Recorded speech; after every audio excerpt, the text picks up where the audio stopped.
Hello students, तो आज हम अपने पार्ट 2 वीडियो में यूनिटरी मेथड के बारे में पढ़ेंगे। तो यूनिटरी मेथड होता क्या है? देखो, यूजुअली हमें बहुत सी जगह पर ना बहुत सी कॉस्ट वैल्यूज़ निकालनी होती है वर्ड प्रॉब्लम में, और बेसिक आपको ये डेली लाइफ में भी यूज़ होता है। बहुत से बच्चों को इसके बारे में नहीं पता है, ठीक है। तो इसको आज हम सीखेंगे, जिससे आपको बहुत सी चीज़ें जो है कैलकुलेट करना काफ़ी ईजी लगेगा, ठीक है। तो यूनिट मीन्स वन, यानी कि जो यूनिट है उसका मतलब क्या होता है? वन, या कोई सिंगल चीज़, ठीक है। ये एक टाइप का रिलेशन होता है, आप पढ़ सकते हो। देखो, in this method we first find the value of one thing in the relation to another. आपसे कोई भी चीज़ आपसे पूछी होगी, आपने वहाँ पर पहले उसकी वन की वैल्यू निकालनी है, ठीक है। एग्जाम्पल से आप समझोगे ईजीली, ठीक है। तो देखो, क्वेश्चन है हमारा, जो वर्ड प्रॉब्लम है, कह रहा है अ truck travels 80 kilometre in 4 hours. एक ट्रक है जो ट्रैवल कर रहा है कितना? 80 किलोमीटर। कितने टाइम में? 4 आवर में। Find the distance covered by the truck in 1 hour. अब 1 घंटे में कितना कैलकुलेट करेगा? यही 1 घंटा है यूनिट मेथड के बेसिस पे, ठीक है। 1 घंटे में कितना कैलकुलेट करेगा ये आपको बताना है, सिंपल ट्रिक है, ठीक है। तो आपने कैसे करना है, देखो इसी तरह से हम परफॉर्म करेंगे। आगे इसके थोड़े एडवांस क्वेश्चन आएंगे जो आपको डेली लाइफ से रिलेटेबल लगेंगे, ठीक है। तो हम लिख देंगे डिस्टेंस, जो फर्स्ट लाइन में लिखा है वही लिख रहे हैं, ठीक है। Distance covered by truck in 4 hour. 4 hour में कितना डिस्टेंस ट्रेवल किया जा रहा है? 80 किलोमीटर्स। आपसे क्या पूछा है? 1 आवर में कैलकुलेट करो। तो distance covered by truck in 1 hour. 1 hour देखो कैसे कैलकुलेट करते हैं। 80 किलोमीटर, 4 किलोमीटर था तो 80 ना। देखो 4 आवर की कवर करता है 80 किलोमीटर डिस्टेंस, ठीक है। 1 आवर कवर करेगा 80 अपॉन दिस 4। इस तरह से निकालते हैं, ठीक है। ये 80 एज इट इज रहेगा, ये वाला 4 इसके अपॉन में चला जाएगा, ठीक है। तो ये कैलकुलेट हो जाएगा 20। 1 आवर में वो 20 किलोमीटर ट्रैवल करेगा। इस अपॉन का मतलब क्या है? डिवाइड। आपको पता है, आपने इस तरह से डिवाइड करना है, और जो आपका यहाँ आएगा 20, this is the answer, okay. ये आपका एक क्वेश्चन था। अगर क्लियर नहीं हुआ है तो नेक्स्ट क्वेश्चन देखते हैं। ये थोड़ा एडवांस है बट स्टिल आपको काफ़ी हेल्प करेगा, ठीक है। तो ये जो क्वेश्चन है ये हमें कह रहा है the cost of 5 ice cream is 125 rupees. Find the cost of 12 such ice cream. 5 ice cream का प्राइस कितना दिया है? 125। तो हम लिख देते हैं cost of 5 ice cream 125 rupees, okay. आपसे पूछा है find the cost of 12 such ice cream. देखो डेली लाइफ का क्वेश्चन है। आप मार्केट गए, आपने 5 आइसक्रीम खरीदी और आपसे प्राइस उसका कितना हुआ? 125। तो आपने 125 रुपीज़ दुकान वाले को दे दिए। लेकिन अब आपको नेक्स्ट टाइम 12 आइसक्रीम और खरीदनी है, ठीक है। तो आप कैसे पता लगाएंगे कि आपके को कितने पैसे उस दुकान वाले को देने हैं? देखिए 5 आइसक्रीम आपने पता की थी तो 125 रुपीज़ लगे थे। अब यहीं से हमने 12 आइसक्रीम का प्राइस निकालना है। हमने 1 आइसक्रीम का प्राइस भैया से नहीं पूछा, दुकान वाले से, है ना ही हमें पता है, तो वो हम यहीं से कैलकुलेट करेंगे। 5 इतने की आई है तो 1 कितने की आएगी। जैसे ही आपको 1 का प्राइस पता चल जाएगा, फिर आप जितनी मर्जी लेने जाओ आप कैलकुलेट कर पाएंगे, ठीक है। तो इसी को यूनिटरी मेथड बोलते हैं। यहाँ हम किसकी मदद ले रहे हैं? यूनिटरी मेथड का। तो अब हम निकालेंगे कॉस्ट ऑफ 1 आइसक्रीम कितनी है। देखो क्या कहा था मैंने, जो आपको प्राइस पता है उसको लिख दो, अपॉन में जिसका वो प्राइस है उसको लिख दो, जितनों का वो प्राइस है, ठीक है। इन दोनों को आप डिवाइड करोगे तो आपका आंसर डिवाइड करके आप कर लेना। देखो ये मैं कर रही हूँ, 5 2 जार 10, 2 बच गया, ऊपर से 5 आया 25, 5 5 जार 25, तो 25 रुपीज़। एक आइसक्रीम का प्राइस कितना है? 25। हमें क्या फाइंड करना है? Cost of 12 such ice cream. तो कॉस्ट ऑफ 12 आइसक्रीम, 12 आइसक्रीम, एक आइसक्रीम 25 की है तो 12 कितने की होगी? 25 मल्टीप्लाई बाय दिस क्या होता है? 60, 6 carry, 12 2s are 24, 24 plus 6 is 30। तो हमने क्या देखा था, हमें गिवन था 5 आइसक्रीम 125 रुपीज़ की है, 1 आइसक्रीम हमने निकाल दिया 25 रुपीज़ की। अब हमसे 12 आइसक्रीम का पूछा था, वो हम निकाल लेंगे। ये हम कैसे कर पाए, जब हमें एक आइसक्रीम का प्राइस पता था, ठीक है। तो ये आएगा आपका 300 रुपीज़। नेक्स्ट क्वेश्चन है हमारे पास, बोलता है Rohit bought a set of 6 chairs. Rohit ने कितने चेयर्स खरीदे, 6। कितने रुपीज़ के, 8670। तो पहले तो हम लिख लेते हैं इस चीज़ को, ठीक है, हमें गिवन है ना। तो कॉस्ट ऑफ 6 चेयर्स 8670 रुपीज़। इतने रुपीज़ की हमें 6 चेयर मिल गई हैं। What was the cost of each chair, हर एक चेयर का प्राइस कितना होगा, यानी कि एक चेयर का निकालना है आपने, ठीक है। तो ये तो इजी क्वेश्चन है। कॉस्ट ऑफ 1 चेयर बताओ जना। ये मैंने क्या बोला, ये एज इट इज नीचे जितनों का ये प्राइस था वो तो 1 चेयर का निकल जाएगा, और वही हमसे पूछा है। तो आपने क्या करना है, सिंपली डिवाइड करना है।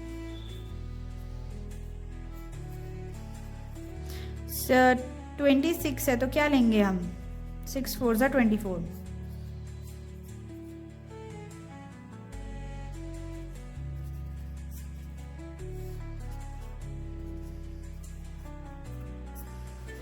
ये आ गया 1445 रुपीज़। तो ये रहा 1 चेयर का प्राइस। इस तरह से देखो हमने कैलकुलेट कर लिया ना 1 चेयर का प्राइस। अब मार्केट में कोई भी क्वेश्चन आपको इस तरह के आएंगे, आप उसको कर लोगे, ठीक है। तो अब हम डिविजिबिलिटी पढ़ेंगे। 1, सारे के सारे नंबर्स जो है वो 1 से क्या होते हैं, डिवाइड हो जाते हैं। देखो ये रैंडम एक नंबर लिया है 9234, इसको डिवाइड किया है 1 से, तो यही आएगा। देख लेते हैं, कोई और नंबर ले लेते हैं। मैंने 526 ले लिया और उसको डिवाइड किया 1 से, ठीक है। तो चेक कर लेते हैं, जो मैंने नंबर ये लिया है ना, ये अंदर आएगा, ये मेरा डिविडेंड है, और जो ये 1 है मेरा डिवाइज़र। तो 1 के टेबल में ये नंबर कब आएगा, जब इसको मैं इसी से मल्टीप्लाई करूँगी। ऐसा ही होता है। तो हो तो गया ना सॉल्व। छोटा नंबर लेके देखते हैं। अगर मैंने बोला होता 2 डिविजिबल बाय 1, ठीक है, तो 2 अंदर 1 यहाँ, 1 के टेबल में 2 आता है, 1 2s are 2। सॉल्व तो हो गया ना, कंप्लीट सॉल्व। यहाँ पे रिमाइंडर कुछ भी नहीं आना चाहिए, यानी कि ये डिवाइड हो चुका है, ठीक है। तो हम बोलेंगे yes it is divisible by 1। तो ये देखो, ये फर्स्ट रूल था जो हमारा, कब किसी भी नंबर को अगर हम 1 से डिवाइड करें तो वही नंबर हमारा आ जाएगा और ये कम्प्लीटली डिविजिबल हो जाएगा, ठीक है। अब नंबर 2 का रूल पढ़ते हैं हम। नंबर 2 क्या बोल रहा है, देखो, all even numbers are divisible by 2। Even numbers क्या होते हैं, देखो, वो आपके 2 से डिवाइड हो जाएंगे। जो number ending with 0 2 4 6 and 8 are divisible by 2, ठीक है। ये हमने देख लिया। अब इसको चेक कर लेते हैं। हमें जो क्वेश्चन दिया है इसको हम चेक करके देखते हैं, ठीक है। नंबर दिया है 7584, 7584, इसको मैंने डिवाइड करना है 2 से, चेक करना है। लास्ट में इवन नंबर है, देखो 4, और चेक भी कर लेते हैं हम, ठीक है। 2 3s are 6, 2 7s are 14, 2 9s are 18, ऊपर से आ रहा है 4, 2 2s are 4, cancel, complete solve हो गया। तो ये देखो, ये जो नंबर है इसने कंप्लीटली सॉल्व कर दिया ना। कंप्लीटली सॉल्व का मतलब है रिमाइंडर 0 आना। हो गया सॉल्व। तो हमारा आया यहाँ पे 3792 और ये कंप्लीटली डिविजिबल हो चुका है। अब ये नेक्स्ट नंबर है 3853 इज़ नॉट डिविजिबल बाय 2। ये तो 2 से डिवाइड नहीं होता। क्यों नहीं होता? क्योंकि एक तो देखो यहाँ पे क्या है, आपका इवन नंबर नहीं है, ऑड नंबर है, ठीक है। और जो हमारी स्टेटमेंट हमने अभी तक पढ़ी थी कि लास्ट में इवन नंबर होना चाहिए, या जो 0 2 4 6 8 से स्टार्ट होए, मतलब एंड होए वहाँ पर, ठीक है। लेकिन यहाँ पर 3 है तो ये डिवाइड बाई 2 नहीं है, डिविजिबल बाई 2। तो फिर चेक कर लेते हैं इसको। 3853 ये करना मैंने 2 से। देखो 2 1s are 2,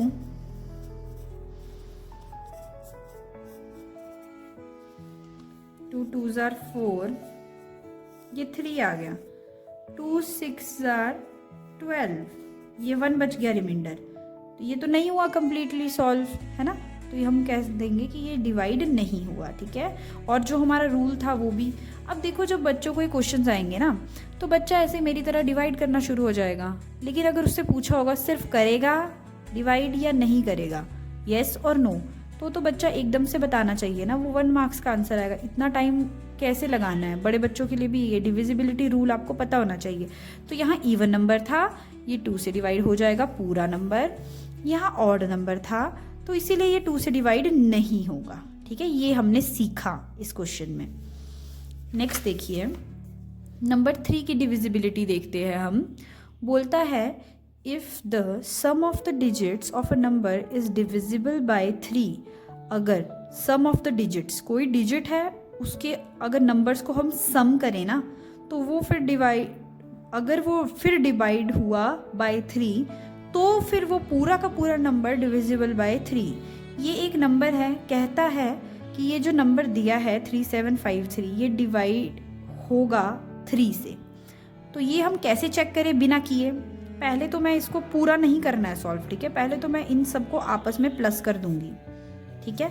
करके देखते हैं क्या क्या प्लस करना है। 3753 तो 3 + 7 + 5 + 3, 3 + 7 होता है 10, 10 + 5 होता है 15, 15 + 3 होता है 18।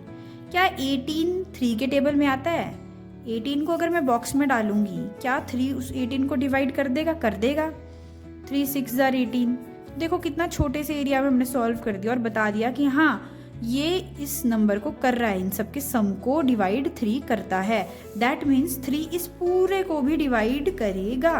आप चाहो तो इसे चेक कर लेना, ठीक है। ये हम बाद में कुछ प्रैक्टिस क्वेश्चन में भी देख लेंगे, ठीक है। नेक्स्ट देखिए, नेक्स्ट रूल है नंबर 4। क्या कहता है?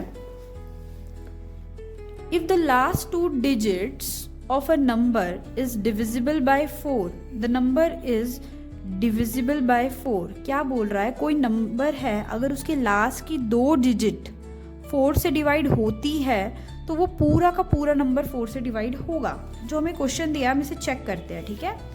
हमें दिया है 5348, बोला इसको 4 से डिवाइड करना है। देखो ध्यान से देखो, अगर ये 4 और 8 है, क्या 4 4 से डिवाइड हो जाता है? हो जाता है। 4 1 जा 4 के टेबल में 8 आता है, तो ये दोनों तो 4 से डिवाइड हो रहे हैं, है ना। और यही हमें रूल ने बोला है कि अगर लास्ट 2 डिजिट्स जो है 4 से डिवाइड होती है तो पूरा का पूरा नंबर 4 से डिवाइड होगा।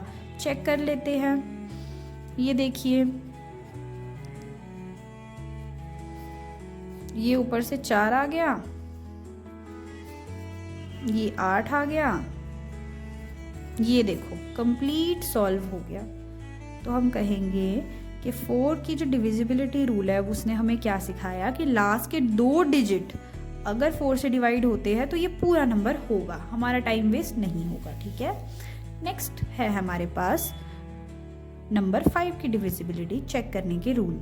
If the last digit of a number, अगर लास्ट डिजिट, ये जो कोई डिजिट्स दिए हैं, अगर इनके लास्ट में 0 या 5 है तो डेफिनेटली वो नंबर जो है वो 5 से डिवाइड हो जाएगा। देखो ये जो नंबर है 7520, इसके लास्ट में क्या है? 0, तो ये 5 से डिवाइड होगा। आप चेक कर लीजिए, ये 5 से डिवाइड होगा। और अगर इस नंबर में लास्ट में 5 है तो भी ये 5 से डिवाइड होगा, ठीक है। ये रूल्स आपको पर्टिकुलरली आपको चेक करने हैं। ये कहाँ काम आएंगे अब देख लेते हैं। देखो ये क्वेश्चन है जिसमें आपको बोला है बताओ क्या ये इससे डिवाइड होते हैं, येस और नो, इस तरह से बताना है। तो देखो ये 2 से डिवाइड होगा ये नंबर, बताना ज़रा। हमने 2 के डिविजिबिलिटी रूल में क्या पढ़ा था कि लास्ट का नंबर जो है वो इवन होना चाहिए, और देखो है इस पूरे नंबर में लास्ट में 2 लिखा है, दैट मीन्स ये 2 इसको डिवाइड कर लेगा, ठीक है। तो ये येस है। नेक्स्ट देखिए 4596, क्या ये 5 से डिवाइड होगा?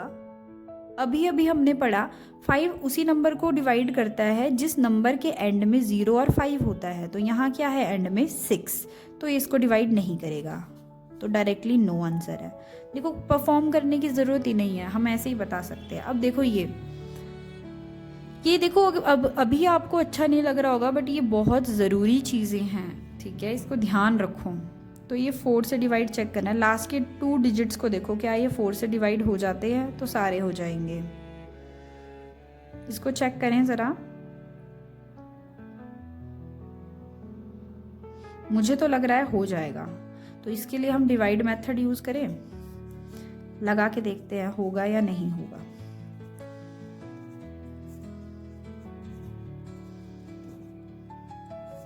अगर किसी को डाउट आता है तो वो ऐसे भी चेक कर सकता है, ठीक है। ये देखो 7 आ गया,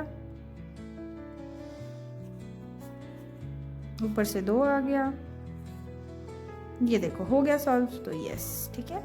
नेक्स्ट, तो ये तो हम पहले भी बता सकते थे ना 2 नंबर से, ये मैंने चेक कर लिया। अगर किसी को डाउट आता है तो आपके लिए ऐसे आप चेक भी कर सकते हो।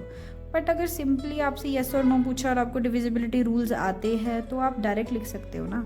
ये नेक्स्ट क्वेश्चन देखिए, इसमें बोला है 7594, 3 से डिविजिबिलिटी चेक करनी है। कैसे चेक करेंगे, क्या कहा था 3 के बारे में हमने, कि इन सब का जो सम है अगर वो 3 से डिवाइड हो जाता है तो पूरा नंबर 3 से डिवाइड हो जाएगा। तो हम चेक करते हैं, 7 + 5 = 12, ओके। 12 + 9 = 21, 21 + 4 = 25, 25 क्या 25 3 से डिवाइड हो जाता है? नहीं, तो ये भी डायरेक्टली नो बिना किए, ठीक है। ये हमने किए 5 तक के डिविजिबिलिटी रूल। नेक्स्ट वीडियो में हम इसके आगे के क्वेश्चंस करेंगे और आगे के पार्ट्स जो बचे हैं वो भी परफॉर्म करेंगे, ओके। Thank you.